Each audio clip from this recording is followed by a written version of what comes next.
السلام عليكم ورحمة الله وبركاته.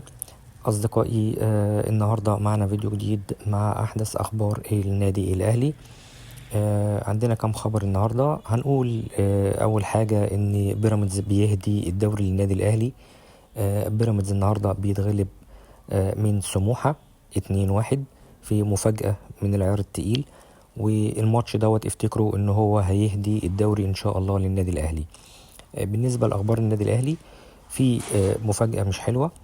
ان الفيديو اللي قبل اللي فات انا بلغتكم وقلت ان زيزو وياسر ابراهيم عندهم اصابة والمفروض ان هم ما يلعبوش الماتش، ولكن اتفاجئت ان زيزو بيلعب النهاردة الماتش سوري، يعني الماتش اللي فات اللي هو كان امبارح.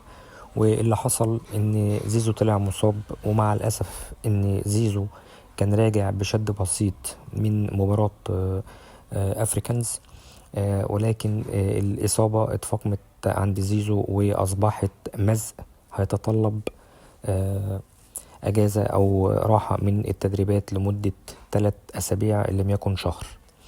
ودي طبعا حاجة مؤسفة جدا، بل إن النادي الأهلي ممكن إن هو يعمل تحقيق في الموضوع دوت.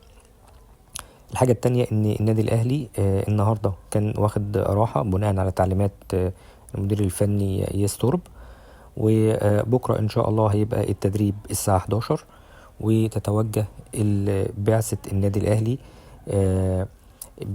طبعا برئاسة الجرحي إلى المطار الساعة 3 علشان مباراة شبيبة القبائل إن شاء الله يوم السبت. ودي مباراة قوية جدا، وجدير بالذكر إن شبيبة القبائل اتأجل لها الماتش اللي فات ليها عشان تاخد أجازة لمدة أسبوع علشان تحضر للنادي الأهلي، ودي حاجة مهمة جدا. بنتمنى ان النادي الاهلي يقدم مباراة قوية ويرجع بنتيجة ايجابية ان شاء الله، ويوفق باذن الله، وتكون حاجة خطوة للفوز ببطولة دوري ابطال افريقيا. والسلام عليكم ورحمة الله وبركاته.